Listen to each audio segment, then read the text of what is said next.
Chapter 5, incident of the letter, concerns Utterson and Jekyll here, and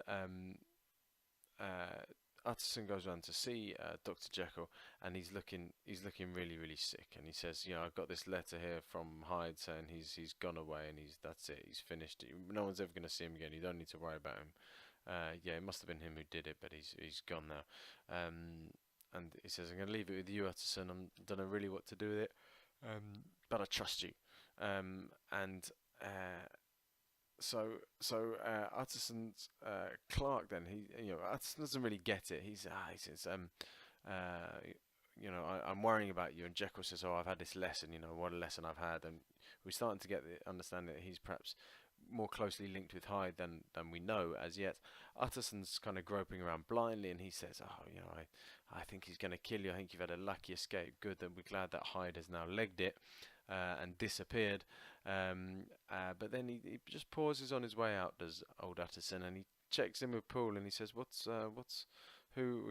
time was this letter delivered by the post? And Poole's like, no sir, no letter came today, sir, no.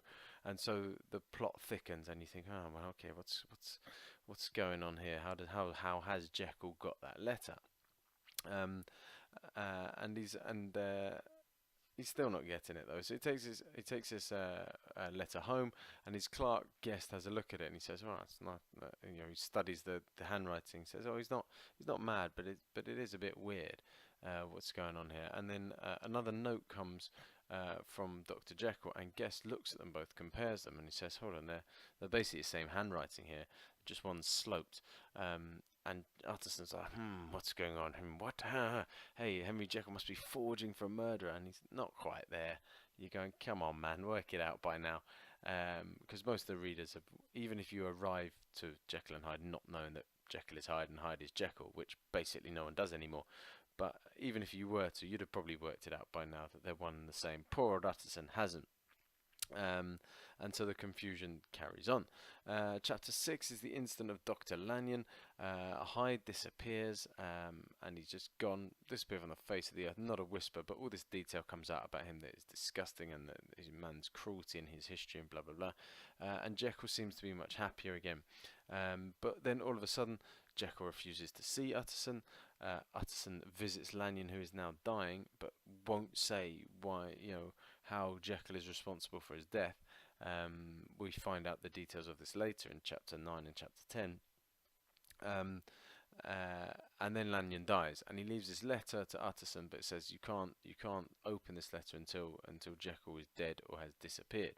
So more intrigue and more confusion for poor old Utterson to handle, and Jekyll still saying, I'm not seeing you, go away.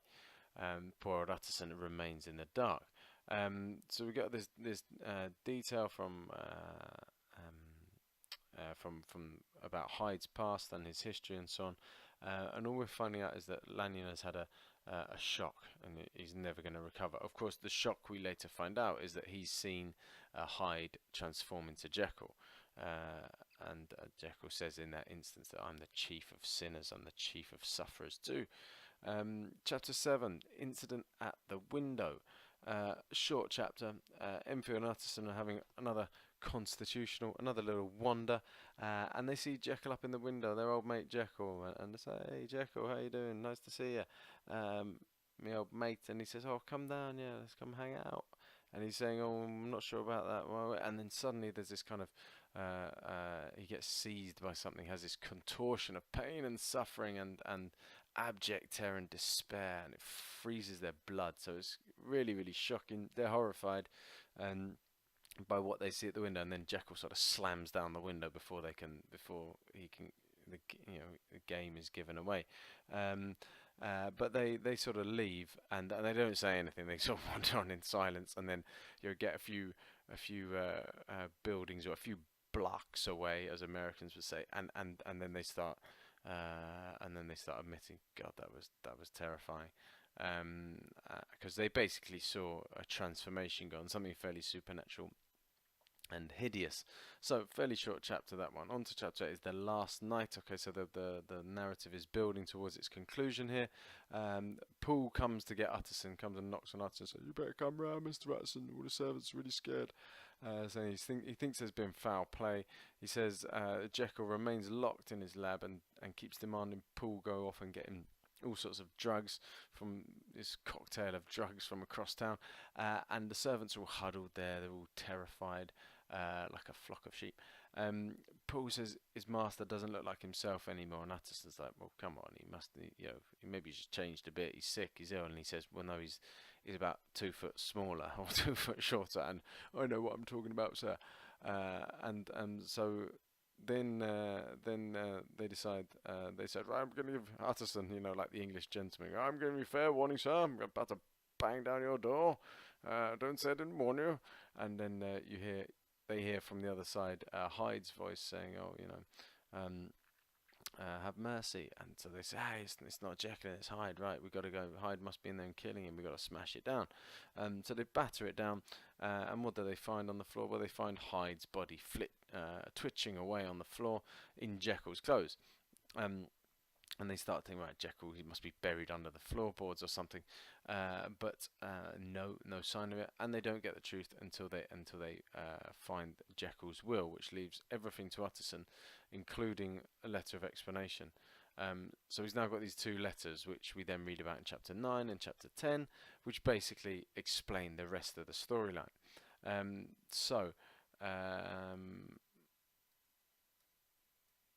A little bit more detail there. Utterson knew he was looking on the body of a self-destroyer, so he realised this is a man who's committed suicide. Okay, a couple of other details there. Poole describes him as having a mask on his face, crying out like a rat, weeping like a woman or a lost soul. Chapter 9 then, which is Dr. Lanyon's narrative. So this is Dr. Lanyon's letter, and we find out what actually happened that time back in chapter 6. The incident of the letter, and so he receives this letter from Jekyll asking for Lanyon to collect the drawer with chemicals in the middle of the night, and then give it to his man who's going to turn up, and it's Hyde. And Hyde is there, and he says, right, I've got these chemicals, what do you want? Are you curious? Because I'm going to do this, but don't say I didn't warn you. You can leave now, or you can see the wonders of science. You idiot, you should have believed me, type thing. And Lanyon says, okay, I want to see. And so he drinks down the potion, and he wakes up, and transforms into, he transforms into Henry Jekyll, and this is too much for Lanyon. This kind of essentially kills him. He's horrified by this to the extent he becomes really, really ill, and then that he basically dies off the back of that. Okay, finally then is the longest chapter of the book, and it basically explains everything that's gone on. Jekyll tells the whole story of how he became Hyde, and he started from a position of curiosity, started trying to, maybe for the benefits of modern science, to improve things and so on, but then had this sort of fascination with human nature and the duality of it. Man is not truly one but truly two, that deep down we all have a good side and a bad side, and we all try to do good and we all want to do well, but we've also all got some things we're not too proud of, or that we're maybe ashamed of, and so we get these details about this transformation, how it happens, and sort of where it started, and he fills in all the gaps about his interactions when he suddenly tried to stop taking these the potion, and he stopped, tried to get a grip on it, but then couldn't.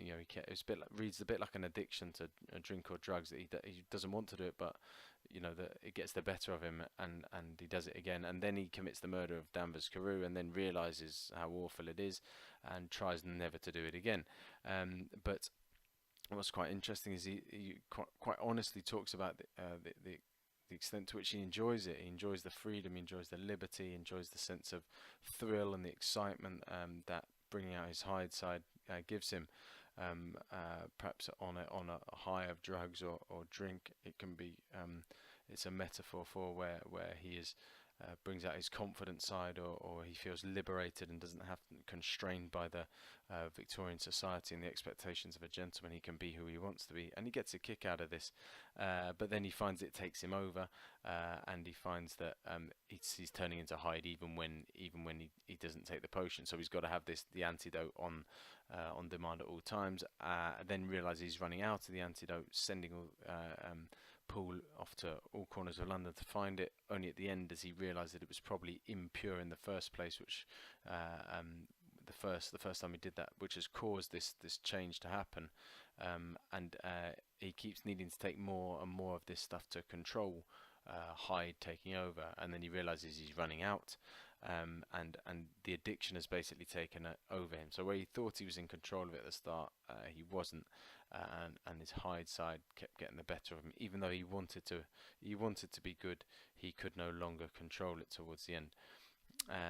Yeah, and so all the sort of details are revealed in that final chapter, and all the gaps are filled in, and Utterson, and the reader by extension, is finally out of the dark and into the light. Okay, that's about that. I hope that was of some help for you in clearing up some of the plot. Go back and watch it again if it goes too fast. I'm trying to keep these quite brief. Please like it, subscribe it, leave some comments. Let me know how I could do these a little bit better for you.